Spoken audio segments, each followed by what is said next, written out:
Sorry, I kind of got a little into the guitar there. I know. I've had a really good afternoon. Haven't got anything accomplished except for a lot of like planning and stuff that I've had to do in my brain. A lot of things are coming together, so I was just feeling the music. All right. So yeah, It happens, right? it does. Happens. Tonight, we're gonna have Gamefowl nutrition questions out there. Maybe. Maybe everyone wants to talk about breeding tonight, even though the topic is winterizing and I figured tonight we'd talk about a bunch of the bull crap old wives' tales about wintertime.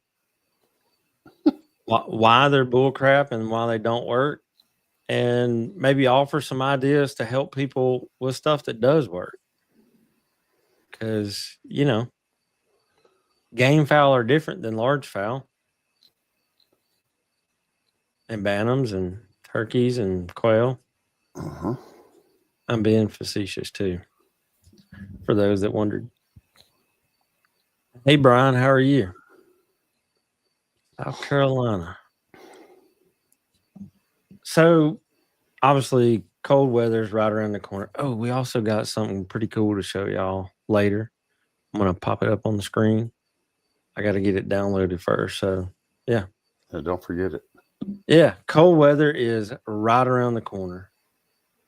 And we're going to help you tonight make sure you get ready for your game fowl this winter, because I don't want you to be like me.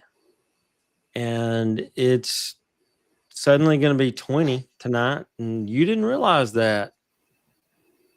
And you didn't do anything to prepare. I don't want you to be that guy. We want you to be prepared.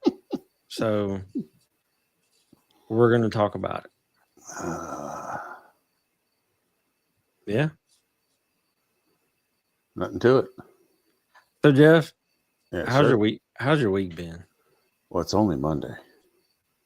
I mean, unless you count Sunday. So it depends on how your week starts. But, I mean, the calendar does start on Sunday. But in either event, like I was busting my humps yesterday, cooking ahead and getting ready for deer camp in October. Right. And today, typical Monday, right? In the agricultural world, you're busy on Mondays, right? Phone rings, messages fly in, emails fly in, so you're just doing a lot of damage control on Monday. Tomorrow I can take a nap. It'll be all right. So you actually can take a nap tomorrow? No, not really. I was fixing to say, what's that like on a Tuesday?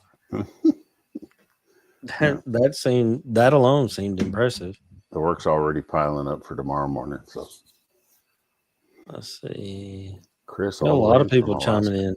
Yeah. Cool River Game Farm made it. Coal River Game Farm. Yep. Hey, first time got on the live, Ocala. All right, that's awesome. Here's my buddy from Guam, half a day. Ethan. Yep. You don't miss and then Kelly from the heat wave of Canada. I bet you that guy can tell you about some winter preparations. I learned a lot from him about winter preparation. Yeah. So we'll talk about things, housing tips, ways to protect against frostbite, drafts, whether you need them or you don't. What do you do? Dietary changes that boost energy, feather quality, overall health. We're going to guide you on a step-by-step how to keep your birds thriving, because a lot of people don't realize your birds can still thrive in the wintertime when it's below freezing. So sorry, I get eggs and hatch year round. You can. Yes, you can. So, yep. With that, if you're willing to put the effort in, you can do anything you want. That is true. Which there's a new system that I'm testing out this winter. on part of my yard. I don't think I'm going to get the whole yard constructed over to it because I'm probably fixing to move around part of the yard and change up how I've got my stags laid out because I want to get them more organized. And I'm working on my 21-day project, and so I'm trying to get some of those staggered together. So I got a lot of moving and rearranging to do, as my toddler so beautifully tried to say. Rearranging, daddy. So She can yeah, actually do that. She's only what, 2.5? she's knocking on 2. Look, But she can funniest thing already. happens to me this morning. My wife, bless her soul, she was getting a little late start this morning. And, in the morning time, I'm a teacher. I teach cybersecurity at a high school. Been doing it for 20 years now. And I've only been I think this is my 3rd year in the classroom. But anyway, I've taken attendance, and we're talking about a Raspberry Pi and Kodi Linux, which that's a whole different topic for a different show. And my Ring doorbell goes off.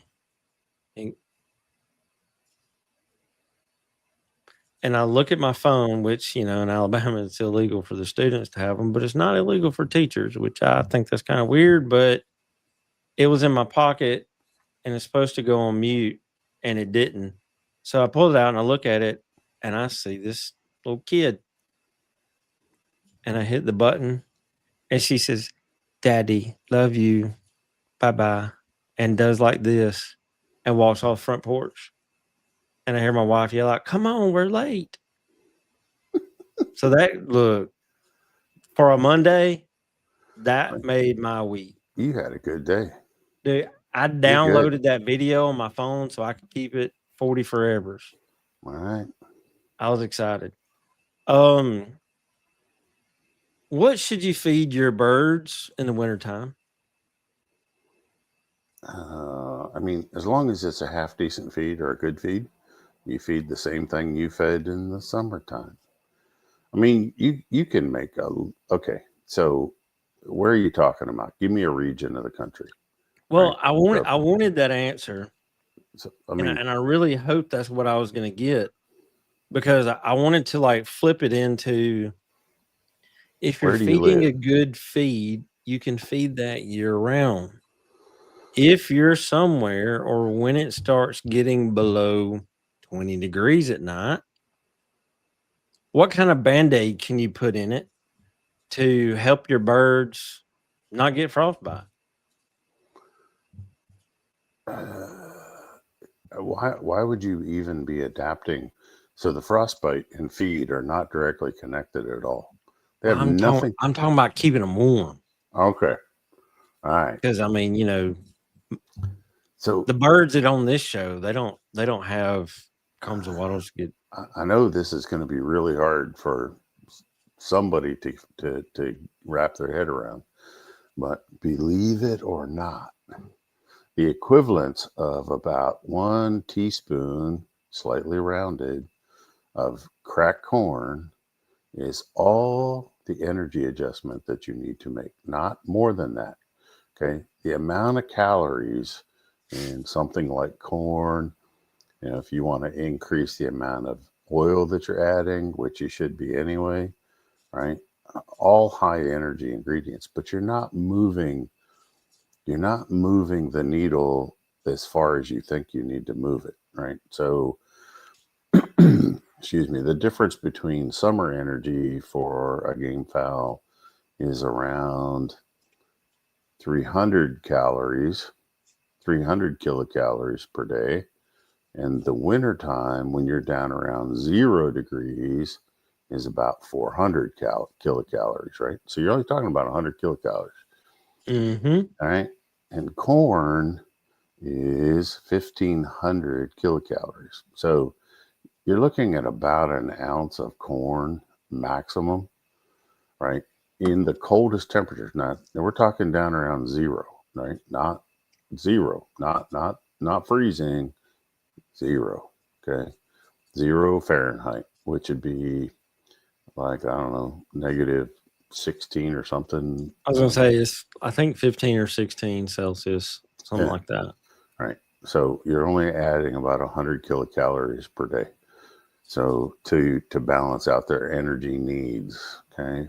But man, I tell you what, these years working with gamefowl people and other breeders, not just the game. I'm not going to pick on just gamefowl breeders, but poultry breeders in general just go like crazy over, oh, my birds are going to get cold and blah, blah, blah, and this and that and the other thing. And, and you talked about Kelly up in Saskatchewan having frigid winters. He makes no feed adjustments whatsoever, right? We don't do anything different. We don't add more Look, corn man, at minus that's 20. because he's on the good stuff. I know. But he I mean, hasn't, he feeds his birds really well. That's why, the opening It's not statement the was $15 a bag stuff from Tractor Supply. right. That's why when you asked that, the opening statement was someone who's on a really good feed, okay, doesn't need to make any adjustment whatsoever. Look, the chicken is covered in feathers, okay? They've got plenty I was of gonna say they got a insulation. damn jacket on. Yeah. And it breaks And their most body of the wind. temperature is what, like 4 or 5 degrees higher than ours? No, ours should be. I mean, they're So there's like 104. They're yeah, 104 there's just or 105. So they're almost 7 degrees like higher than yeah. us. So yeah, and the same. I mean, ducks. Hey, look, I'm telling you, if ducks will get in the water when it's slushy on top, Yeah. I promise you they're not cold. Yeah, I mean, Chris just asked, does that go the same for ducks? And I mean, Chris, it has to be really, really, really, really cold to even think about adding some corn to a duck's diet. So you need to be in the negative temperatures for like a week or longer. I mean, a hard run of negative temperatures, right? And then, that half ounce to an ounce of corn or whole wheat, I don't care which one. So for waterfowl, because you asked about ducks, I'm more of a wheat fan if I can get it. Oh yeah, It has a higher niacin content, which waterfowl demand. right. And wheat's not easy for everybody to get, but wheat's great for a chicken as well. So you don't have to do anything to it. You don't have to grind it. You don't have to process it. You just feed it, and they love it. Right. So as long as you don't get carried away. Chris, you got negative 20 for 2 months. I mean, just they'll be strong. If you want to, you can bring one of them in by the fire with you. Stop. You're going to get hung. Somebody's going to show up, tar and feather you, drag you out of town on the post. Roasted duck is a thing. It is a thing. But I'm guessing Chris are show ducks, not eating ducks. I'm sure. And I would not eat one of my show birds either. But, the biggest thing when it's that cold is, especially if they're ranging or whatever, is give them the opportunity to get out of the wind and the weather. Because if it's negative 20 for 2 months, but that bird's dry and out of the wind, they'll be fine. Actually, dry feet. Okay. When you talk about dry, I really want the whole bird. I don't want to get rained on, but at least their feet. Yeah. But if they're standing in muck, if they're standing in a high moisture environment, it more quickly drains their body temperature. So you know what? If they keep good bedding in there, an insulation factor between the ground and the bird, so that their feet can stay dry, I'm happy, man. So. And there's a lot of folks that wrap their pens in plastic. I can't do that. Because for me, like, unless I use shade cloths because they're really thick So they do block a lot of wind, but they don't flap. Because I don't need my birds to get stressed out because I hatch all year round. Now, -20, -50, you're probably not going to hatch in the wintertime. You can't collect the eggs fast enough. I was going to say, They're what was gonna be it? John yeah. Gunnerman said one time, he's in Vermont, like so close to Canada that he sees road signs for Canada. And he said that he has to go out about every 30 to 45 minutes if he wants to hatch eggs in the winter. I'm like, no, when I he bet you gets do. into the when he gets into like late January, February, when you're hitting the hard part of winter, it's and like Chris is not gonna get, he's not gonna be collecting eggs for hatching in the winter, I doubt. And I know Kelly's not, so but like Kelly said, she just chickens can make it at -50°C, if they got good feed and they're out of the wind, right? And he uses a fair bit of straw, so they've got good insulation down underneath. And see, this right here is something that I like that he put that out there. He's got a well ventilated but not drafty housing for them, which tells me that they can go in and where they roost, whatever they get up on or whatever, there's no wind right there. But he's probably got some openings at the roof to make sure ammonia and stuff doesn't collect for them to start jacking up their respiratory system. That's a medical term. Now, Tuck, my guy, hey, I'm feeling it here in Alabama. Me personally, I have added corn to my feed. I think last year I had to do it twice because it was going to be in the teens, like all day and all night for a couple of days. I don't want to step on your toes, but you didn't have to do it.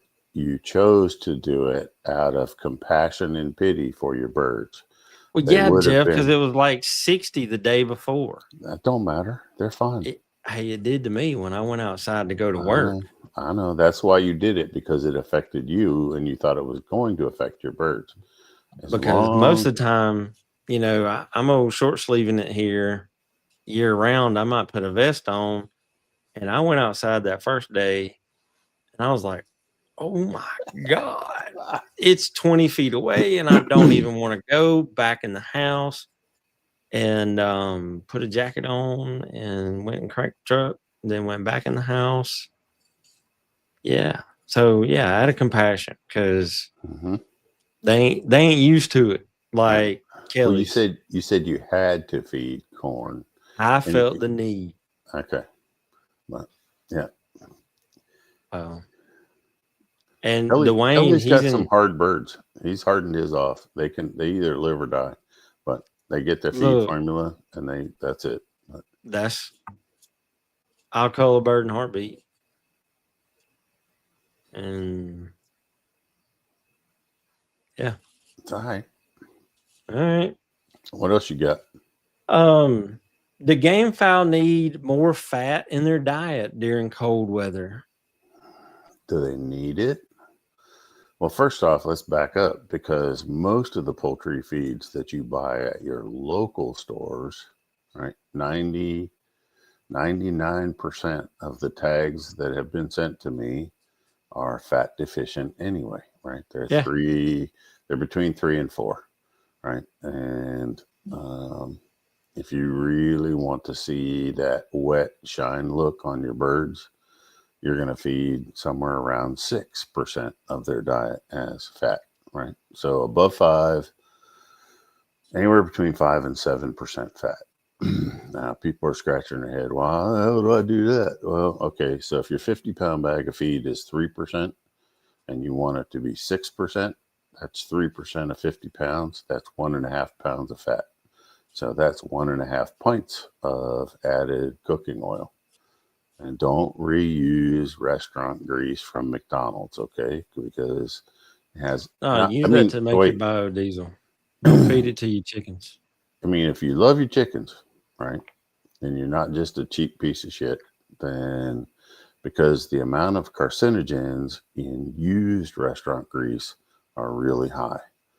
So while it'll work for a while, if you ever want to have a 15-year-old brood stag that's still breeding, you ain't going to do it on used restaurant grease, right? So it just don't work that way. Yeah. But, I mean, but anyway, to put that in perspective, do you need more fat in the winter? No. But you want more fat anyway, because the bird can use fat as energy easier than it can use corn, oats, wheat, or anything else. So dietary fat is the easiest one for birds to process. Marco right here, he's got it. He's got extra virgin olive oil is what he uses. The only thing I think would be better would be coconut oil. Well, if you could afford it, right? Number one is tallow, right? Coming off of beef. If you can get good, clean tallow from beef, which good luck with that. Yeah. Now, number two would be lard.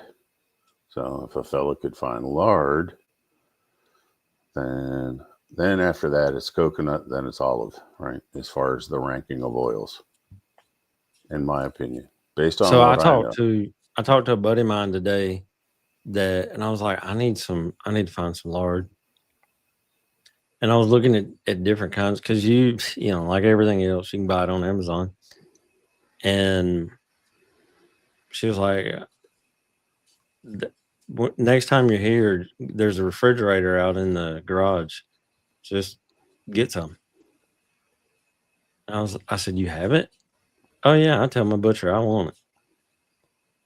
So then I called my son. I'm like, hey, pork fat or beef fat? Beef.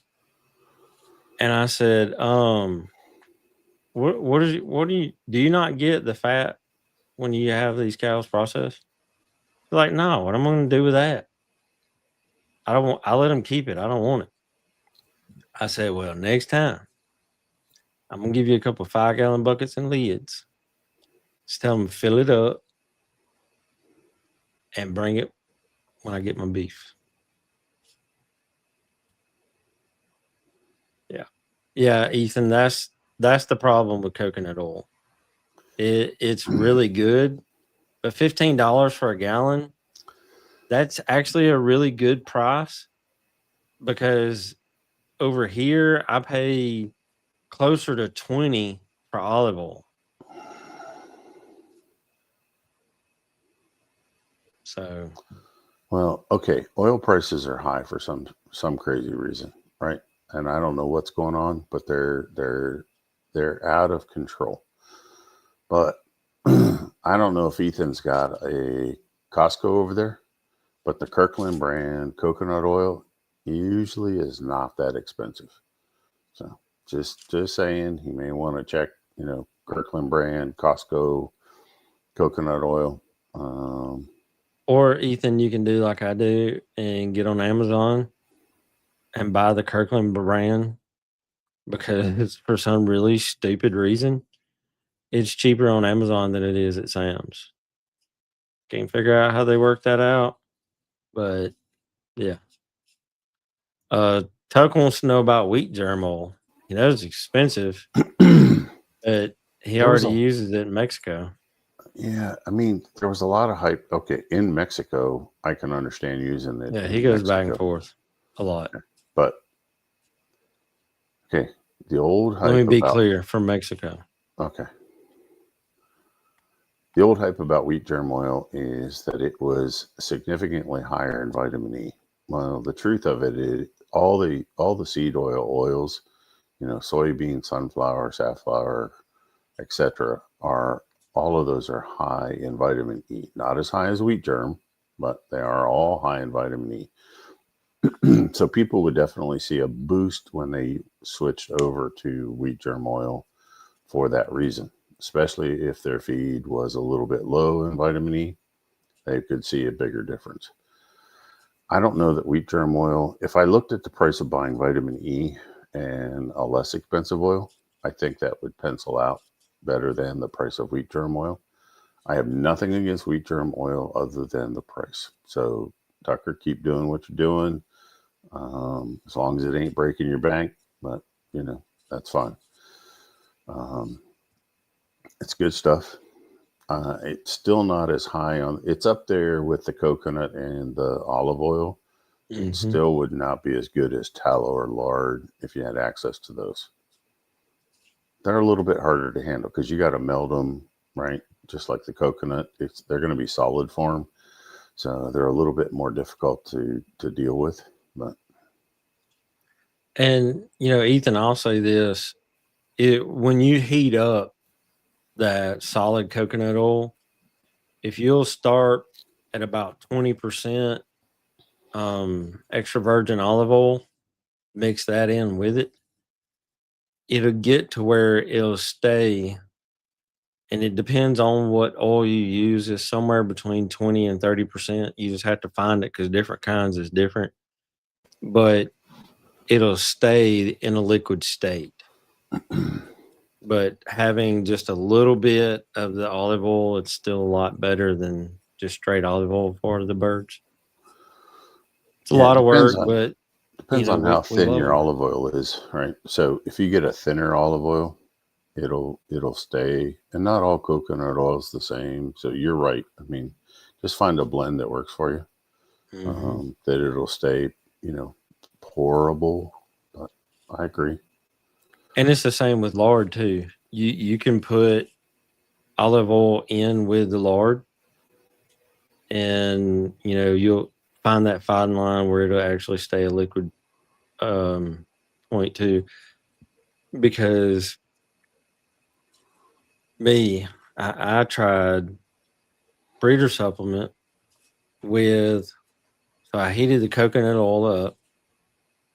Like, okay, I got a cup of oil, cup of Rapido, and I stir it up, take it up, kept stirring it till it started turning solid again, which was a really long time. But when it got to the point where I couldn't stir it anymore, it all rested down at the bottom, so it backfired on me. So don't try that, guys. You'll learn from my elbow was hurting. I was stirring so much, so learn from it. It don't work. Well, but somebody had to try. If you get the coconut oil fractionated, which is where to stay a liquid, when you put it in there, it will hold in suspension for a hot minute. But as long as you will have to shake it before you use it each time. Yeah, I just can't see the price of the fractionated, like the MCT oil. I mean, it's a pretty big jump from regular coconut to the. Hey, look, I had to try it. You got to try it. You can talk intelligently about it. So look, where Ethan and them are, they could get like a 5-gallon bucket of coconut oil and get one of those blue lids from Lowe's where they can just, snap it over it, leave it outside because it never gets cool enough to solidify, probably. Ethan's outside except for the middle of the night. Ethan needs to find a friend in the Philippines that can bring it back for him, because the coconut oil in the Philippines does not. It stays liquid all the time. Oh, yeah, that's true. And it's not very expensive. I mean, that's all they cook with there because that's the cheapest oil on the market. Yeah, they're all over. I mean, coconuts are all over the place. Right. So you just got to find somebody to hook him up, bring some back, like a couple 5-gallon buckets at a time. I mean, and there's several people that go back and forth. Jeff, who's your friend that has a feed store in Guam? Oh, Mike. I don't remember Mike's last name, but Miguet Feeds. Yeah, Miguet Feeds. Yeah. He brings a container. He brings a chuck full container twice a month, usually every 2 weeks. He's bringing a container of feed. He's bringing a container. So right. So yeah, you might go and say, "Hey, can I get a couple 5-gallon buckets of coconut oil?" Yep, he would do it. I wouldn't see why not. Amino acids. lysine, methionine, threonine, the 3 aminos. Are they as important in the wintertime as the rest of the time? More or less about the same? They stay constant, right? They're pretty much year round. So we're keeping them.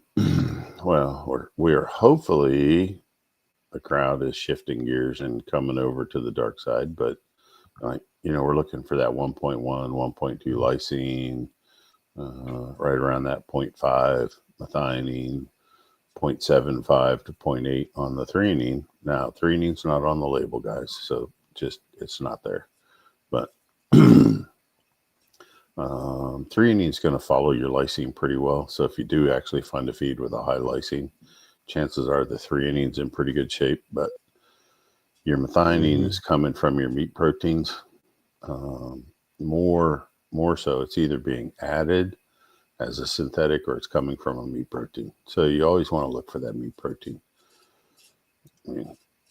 A chicken is not a vegetarian, right? So if there's anybody listening right now that thinks their chicken can thrive on grain protein only, they might as well leave, because we're going to insult them and hurt their feelings. But at the end of the day, I have never ever met a vegetarian chicken, right? It ain't going to happen. Hey, are we right at a moon phase swap? I'd have to look. I don't know. I think we are. Anyway, we should be about new moon. Yeah, Dwayne, and what made me think about that is because Dwayne's like me. He does a lot of crap on new moon stuff, and he made 6 gallons of his oil mix today. He got everything at Wally World for $88 to make 6 gallons. Really? Yeah, that's really not that bad. And he does the vegetable oil, garlic, red pepper, cayenne, oregano. Like he puts all that, so they're getting all of that natural stuff every day when they get their. Somebody was joking around last week about the Dwayne's are already spiced up and ready to cook. You don't have to add anything; just throw them in the pot. Between the cayenne and the oregano and the garlic and everything else, that they're good to go. But so, isn't that the part of feeding them a good feed? Yeah.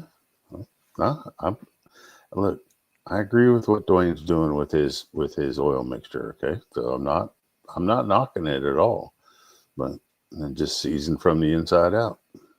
Hey, I fed my family a turkey last year that was seasoned from the inside out. I know what it ate every day of its life. And how was it? I'm already getting questions about this year's turkey. They want to make sure that that's what we're eating. You got one. You got one lined up out there? Well, there's going to be one very unlucky one. Okay.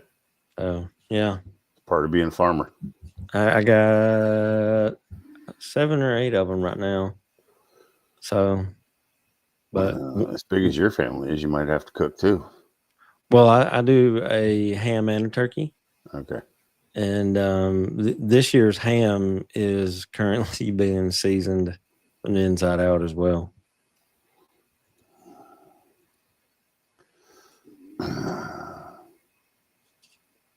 So Marco is pretty much spot on. For him, the first 2 weeks of life is the most important. I wish everybody would take that seriously, right? That first 2 weeks of life of that chick's life is going to set the blueprint. I can't say this often enough, okay? If you screw up the first week and the second week of the life of a chick, don't ask me. You may never get it back. You ain't getting it back, right? I cannot fix a stag if you've missed the first 2 weeks, don't ask me later to fix him and make him some muscle-bound Arnold Schwarzenegger, Tyrannosaurus Rex kind of thing, right? Just, it ain't going to happen. I can't fix what you screwed up when they're in the first 2-3 weeks of life, right? There is nothing. There is no magic to make that happen.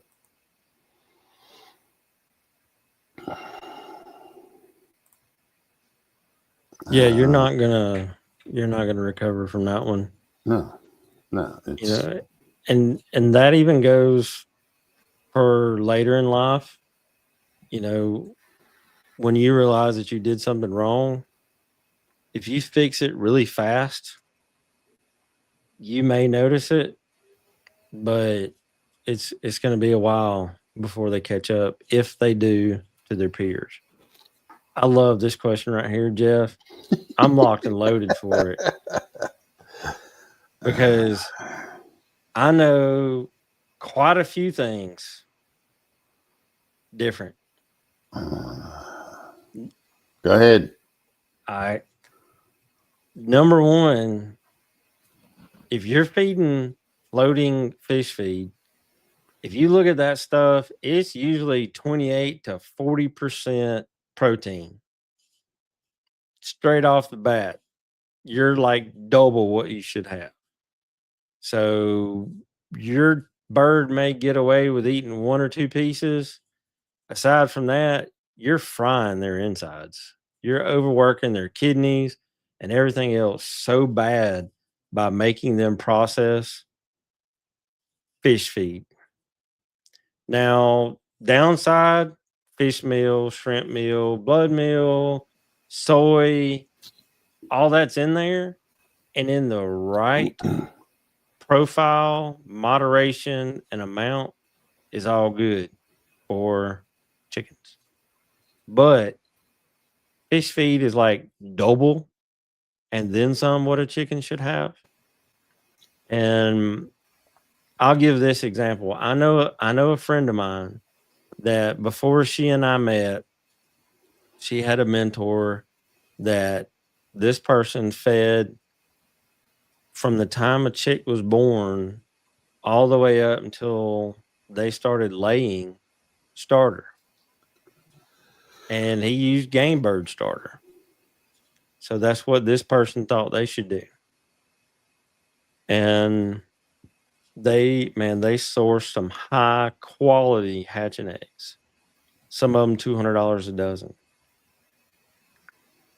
All their birds died before they were 6 months old because their insides were gone.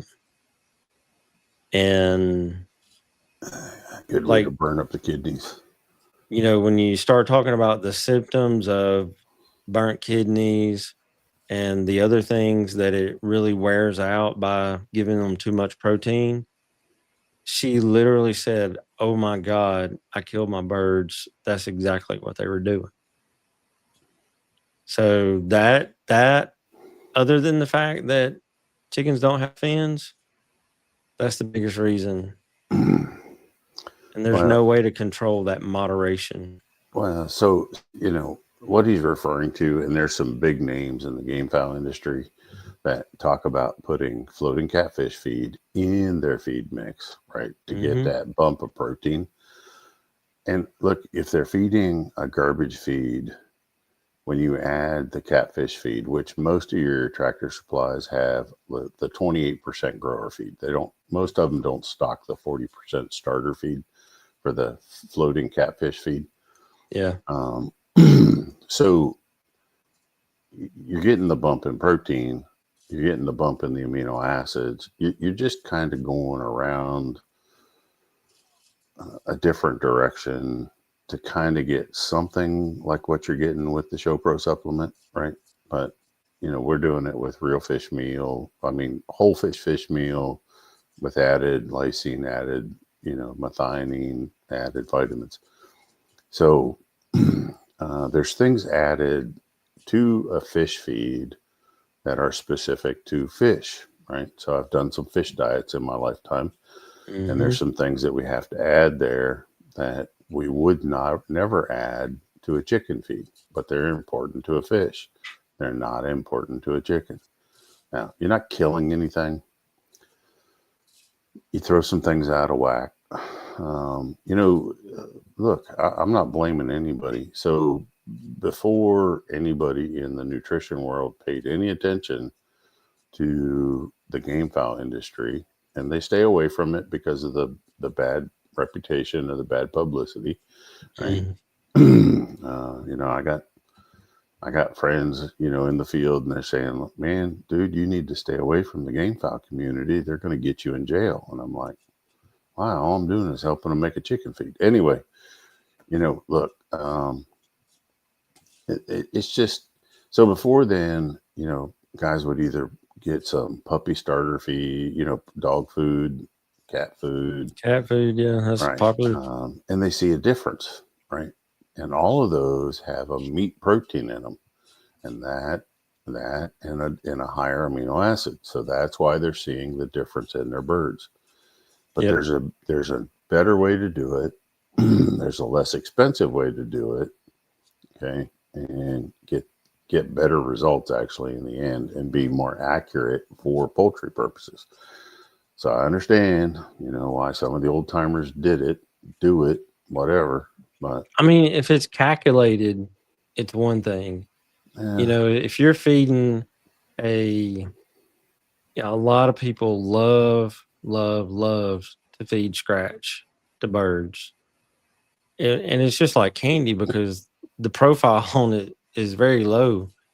But, if you take something that's got a 10 to 12% protein level, which is about average for a lot of scratch, and then mix it with a 28, well, then you're going to get a decent number if you calculate it right. But like what we found with a lot of people that mix this feed, this feed, this feed, black sunflower seeds, and a little extra this or a little extra that, they have a mix that looks absolutely amazing. Like some of them, I don't even like appearance-wise, oatmeal. yeah, And I appearance-wise, look at them and I'm like, I want to try that. But when you run the numbers and you look at like what everything calculates out to be versus what they should have, you're so far out in left field that between all the money you're spending and the labor that you're spending, you would be better off to buy the feed that costs you a little more. I learned that lesson the hard way. There's a lot of people that learn it, and look, and nobody's blaming anybody about anything, right? It's right. Nobody knew the difference, so it worked. Before there was a nutritionist that somebody could talk to help them understand. This old timer said do this, and it worked really well for them. I get it, but Yeah. Like Tucker says, Dwayne White used it for years and it worked, right? And it does. And so if you look at the ingredients, like there's fish meal, blood meal. I get a little weirded out that they're using the offal of so from the catfish farms, they take the heads and stuff like that, and they grind that up, make fish meal, and they refeed it back to the catfish. Well, after visiting a catfish facility where they process the catfish and seeing all the tumors and ulcers and illnesses and weird stuff coming through there when they dump those truckloads of catfish, I'm like, man, why would you want to feed something that's sick and dying back? I mean, to me, you increase the risk of spreading whatever that was, right? So Something about that ain't right. Yeah. It's like, I'm not going to shoot and eat a CWD deer, right? Chronic wasting disease. I might shoot it just to get it out of the herd, but I'm not going to eat it. Apparently that's a big problem this year. I got somebody that raises whitetail deer, and he's had to take a couple of them and take their heads down to Auburn. Yeah, and drought years you seem to see a little bit more of it because the water sources are less, so they're coming into close proximity to each other. So, go ahead. I mean, his drink out of water troughs. Well, He's got to be careful. He's got cattle in there because it does spread no matter what they say. So Yeah. Peas and What about beans are peas and beans? peas and beans are fine. There's nothing wrong with them in moderation. Um, you know, beans are beans. So like a bean, soybean, or any bean has to be roasted or heat treated to make it safe to feed to any animal. Um, peas don't have as much aerase in them. So, you can get by with feeding up to 30% of the diet of peas, and there's not a negative side effect. Now, that doesn't count for the Austrian winter peas, but all the yellow, greens, whites, a lot of the field peas that go in for human food, they're fine. Mm-hmm. Beans, you don't really want to go over about 10 to 15% of the diet. So, not without cooking them, but they can be used. They're not a problem.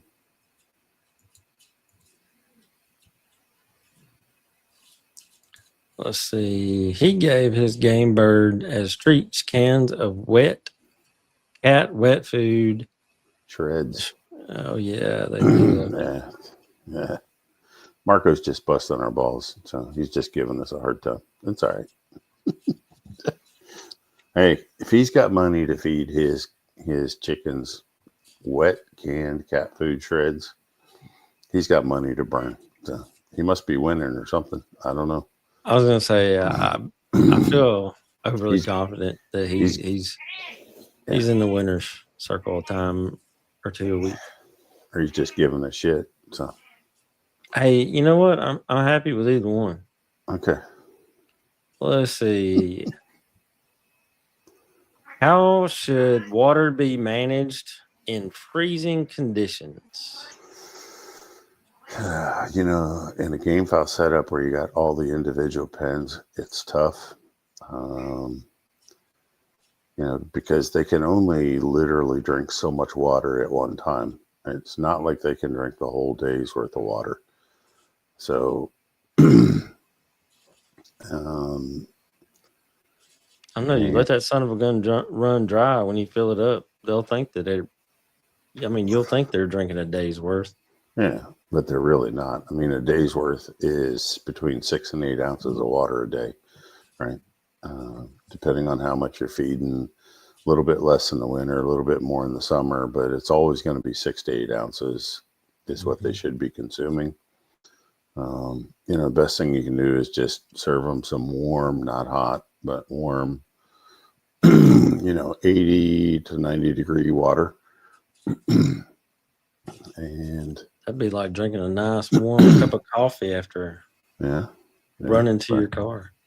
I mean, if it's really cold, that's what you got to do. You're trying to give them some warmer water, just to kind of keep that core temperature up where you want it to be. But, at that point, you've got to water at least twice a day. And if you could water a third time a day, middle of the day, that would be awesome. Mm-hmm. I realize people have day jobs and that's not always a possibility. Sometimes my day job interferes with taking care of my chickens. It just really sucks. Yeah. But for sure, watering twice a day. But in the freezing condition, like your project of,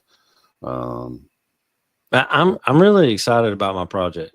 Yeah, your project of having pressurized flowing water out of a reservoir, right? And the investment shouldn't be that big so far. I'm guessing you can't be too deep in it. I mean, you do tend to go bougie sometimes and go overboard on your engineering, but still for a couple $100, you should be able to have a continuous flowing water system. And if you can keep the water moving, then it's less likely to freeze. So now look, just because the hose pipe per se that I use to feed my watering system is a 3/8 inch air hose that's rated for 300 psi, is not an overkill. Okay. If you say so. So I have on the side of this, and I should have took some pictures, but it's not totally finished yet. But I've got the reservoirs, a 30-gallon tank, and inside that tank is a water feature pump that I use to. Right now, it's probably going through about 40 feet of tube and pipe, and it goes back into the water reservoir. The water is fed from the house, and it also has a freeze miser right there at it. So if it does get cold, it'll make the hose pipe dribble so it doesn't freeze up. Those things work great. They're stupid expensive, but they're worth it. I have literally in the wintertime, I have one on the hose pipe that I use, and I use a metal like spigot thingy so I can hit it with one of those cigar torches if it itself freezes up, but the water does not freeze all the way to it. So it's really easy to do what you got to do and get going. But I'm going to use that, and I've got the water constantly circulating through. Works really well. The constant sound of the water, like at times chickens are just hanging out by the nipples because I've got a row of nipples hanging, and then I got a 10-foot row of cups in each of the grow outs, and they just, man, they just hitting those nipples, and you hear the sound. It's pretty neat until you've heard it for like 30 minutes, and it's a little annoying. Did you bring the pictures? I did not get pictures. I'll have pictures next week. All right. My final plan is to put an aquarium heater so I can set the temperature down in it. You could use like a 250 watt, works for my area for that many gallons, trough warmer de-icer. But I want to set the temperature, so I'm going to use the aquarium heater. I think that was like, I don't remember if the pump or the heater was the most expensive part, but we're talking 20-30 bucks. And I'll put that in there. That's going to hook up to an extension cord, and then it'll run over to the barn where I have a battery backup in case the power goes out to keep it running. Now I'm going to raise the reservoir up about 4 feet and mount it on a platform. And what I'll do is on the supply side, I'll cut a Y into it, and I'll put a tap towards the bottom of the reservoir in case I have full out power failure. They'll still have that 30 gallons that'll go in there if it doesn't freeze ahead of time. So, I'm pretty excited about all of my grow outs, and eventually all of them not having to worry about freezing water at all.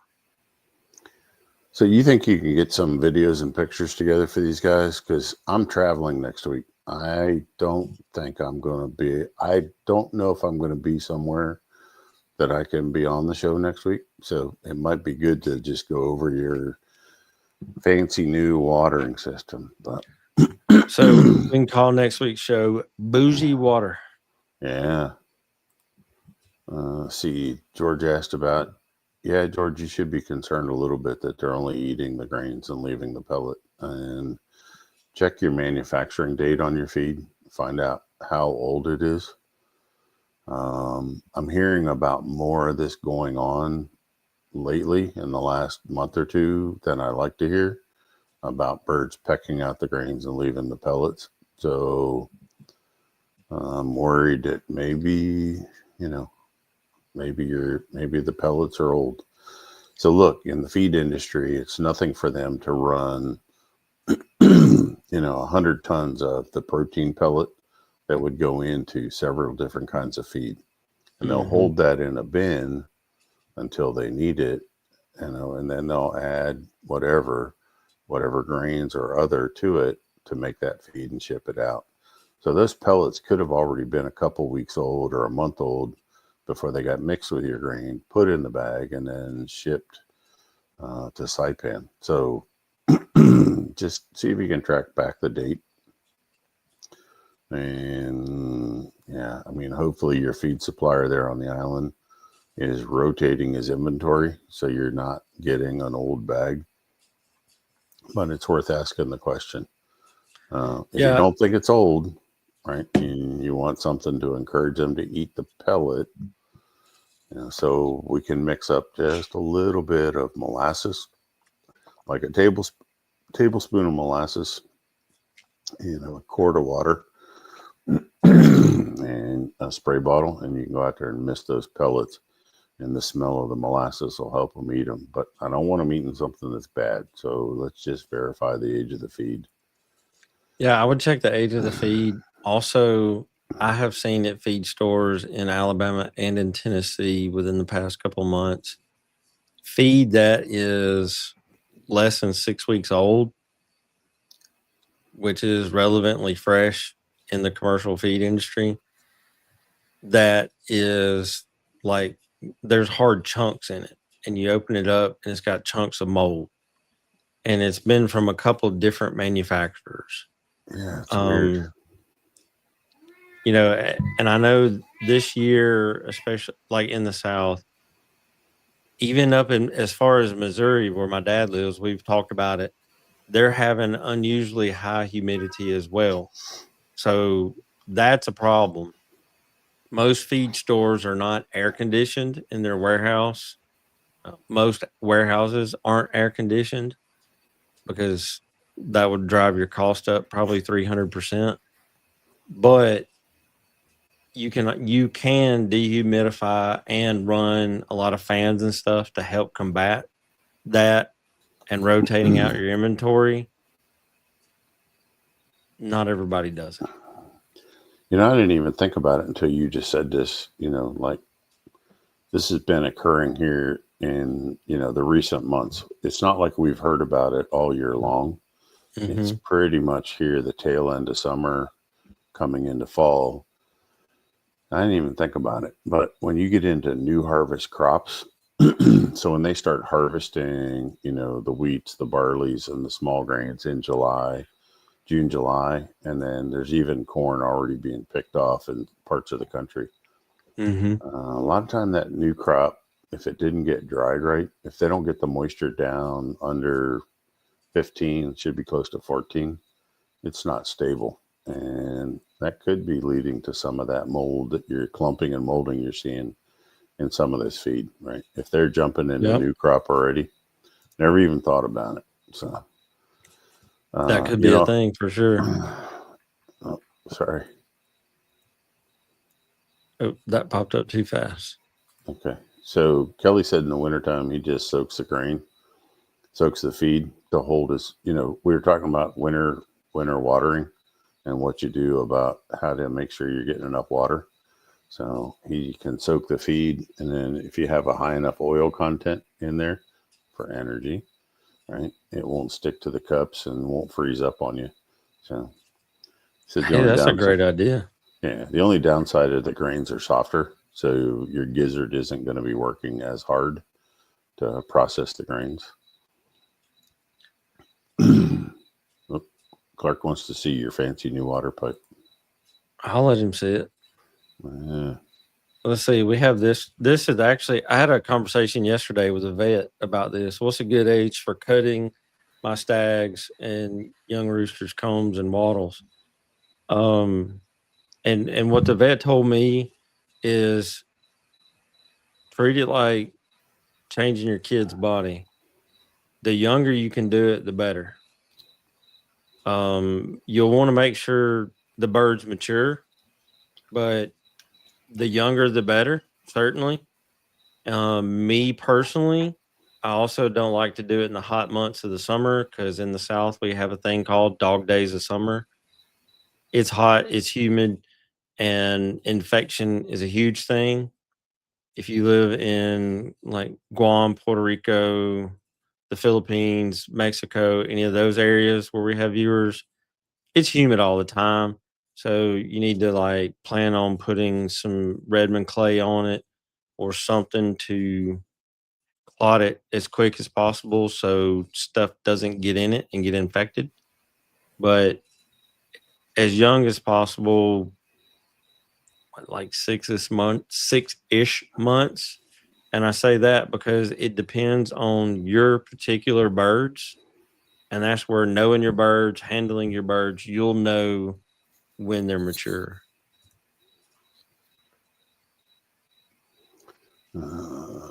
Jamie asked about, you keep Sorry. clicking. Yeah. Jamie asked about using Rapido after worming.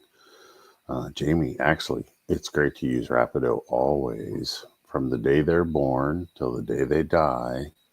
If you want the best birds ever, you're actually going to feed Rapido from the day they come out of that egg till the day you're done with them, right? But yes, after worming, it is great to feed the bird Rapido, which, folks, Rapido is soon going to be called ShowPro when the labels run out. It's going to be a new name.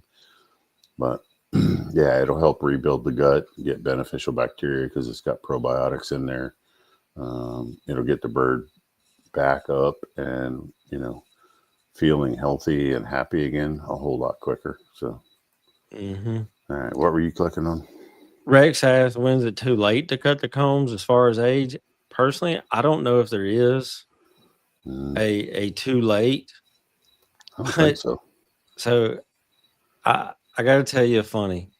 I had somebody that I raise American breasts for food and because I like them. And someone had a bird in a group that the rooster's comb got injured. And, somebody said something about you can trim it up to shape it up to make it where it's doesn't look bad because it looked like something you would see on Friday the 13th. And another person says, well, if their comb's cut like that, if they remove that, then they're going to be sterile. So you might as well cull the bird.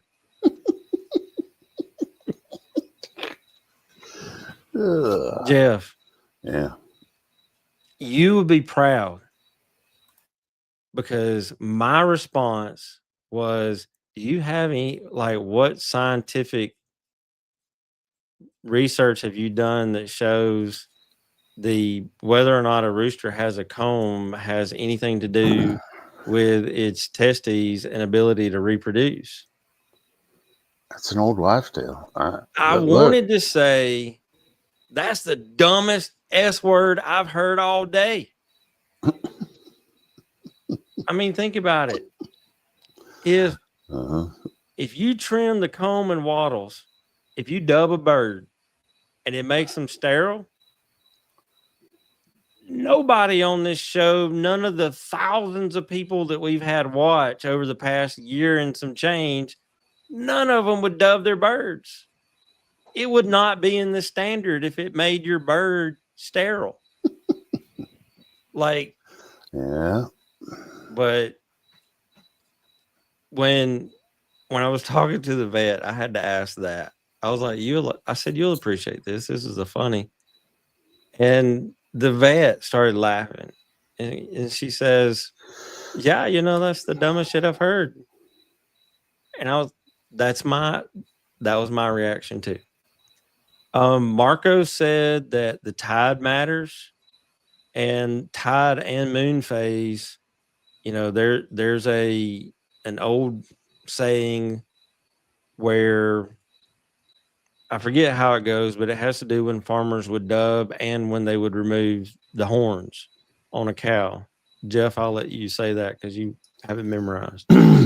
Well, I mean, full moon, blood in the horn, new moon, blood in the hoof, right? So something about the gravitational pull of the moon increases the amount of blood flow to the head during a full moon because the gravitational pull of the moon is higher, same as it does with the tides and all that other stuff, right? And so no matter what animal you're getting ready to snip, cut, whatever, right?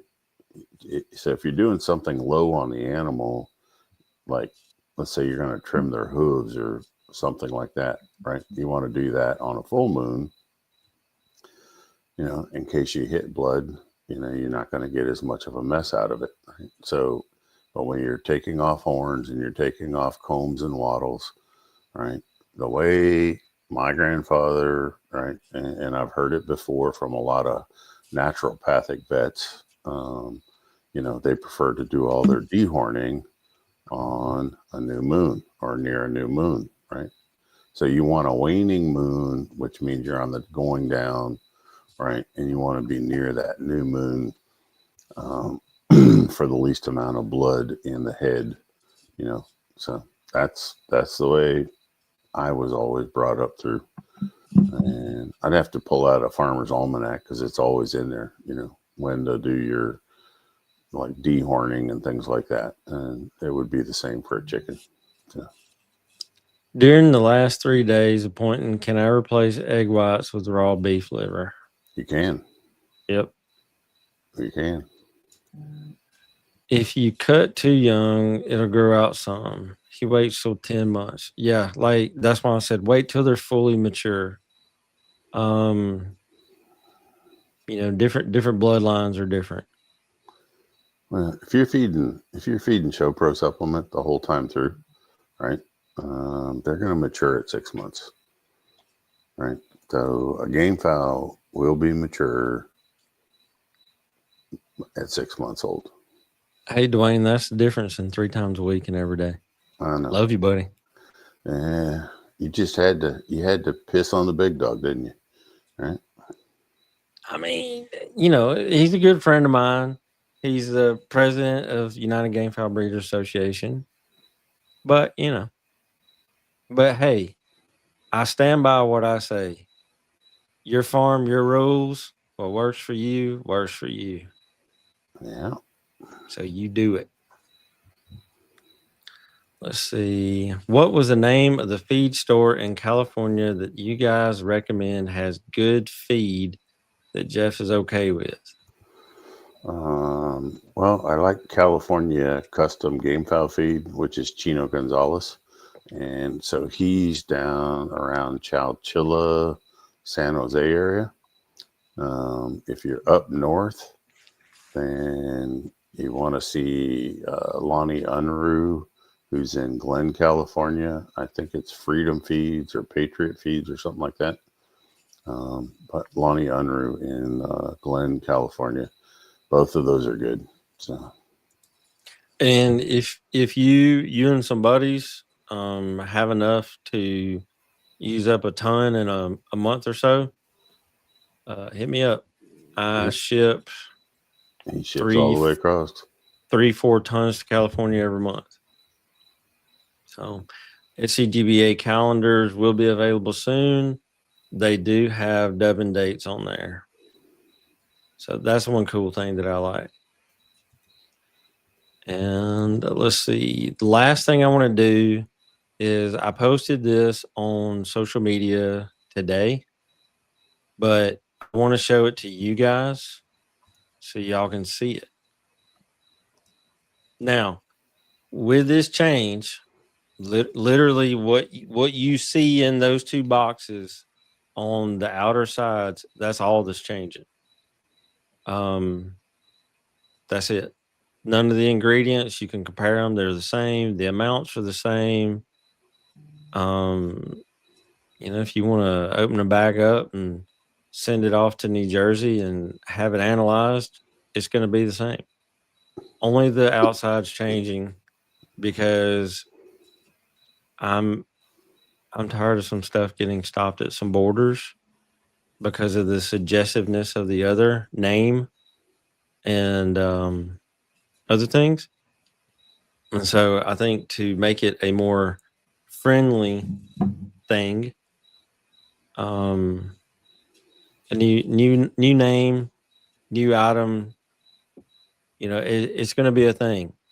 And you may actually, if you ordered within the last week or so, have gotten a 40-pound bag that had that new ShowPro logo on it. We did run out of those at the mill. And the 10 pounds, we're getting low. So, we run out of those. The new label will start shipping out as well.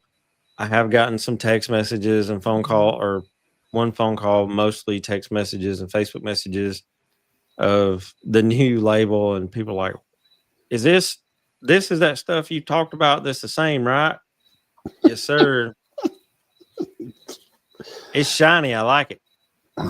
Yeah. So the feathers in that is actually feathers off one of my birds. The bird that you see under the R and the O, that is the bird that one of my kids named Tyrell. He was a 15-year-old triple ace when he finally, I think he was in a pen with 5 hens, and I really think he had a heart attack because he had kids like not, he had a clutch hatch out a few weeks before he passed. So everything was working. He just, bless him, he just went on home. But that's all that's changing. Rapido Rooster USA, if you go there, you'll see over the coming months, it'll look a little different. ShowPro USA is the website that you can go to as well. That'll take you straight to the product. Either one. What's been work, because when you go to Rapid, you're going to get to the same spot. We're not changing any of that. Phone number's not changing. The place that makes it's not changing. None of that stuff's changing. Just the look. But that is the official release that went out earlier today. Look, guys, I'm in charge of making it, right? Our facility makes it, and that I'm not changing that product ever. Okay, it will be made with the exact same ingredients until I retire, I'm dead, I'm gone, and you forget my name. So, and I can say also that the same goofballs have been making it for several years. That's right. There's some great guys and gals working there. So yeah. All right. With that, folks, we're like 12 minutes over. It's way past Jeff's bedtime. I will say goodbye. I will see you for sure next week. Jeff, probably not. I'll try. We don't know No where he's guarantee. going to be. Yep. The internet is sketchy. But I will make sure that I have some really good pictures of my water system ready to talk about it. Amazon links, because I bought everything off of Amazon. See you next week. We would like to take a moment to thank our friends over at ShowPro Farm Supply for their generous sponsorship and support. Whether you're raising heritage poultry, show poultry, gamefowl, or other species of livestock, ShowPro offers custom formulated feeds and supplements to help your animals reach their full genetic potential. And they don't stop at livestock. They also carry Coops movable poultry housing, plus a full line of Fertrell farm and garden products, so your whole homestead gets what it needs to thrive. Check out ShowPro Farm Supply, where nutrition meets know-how.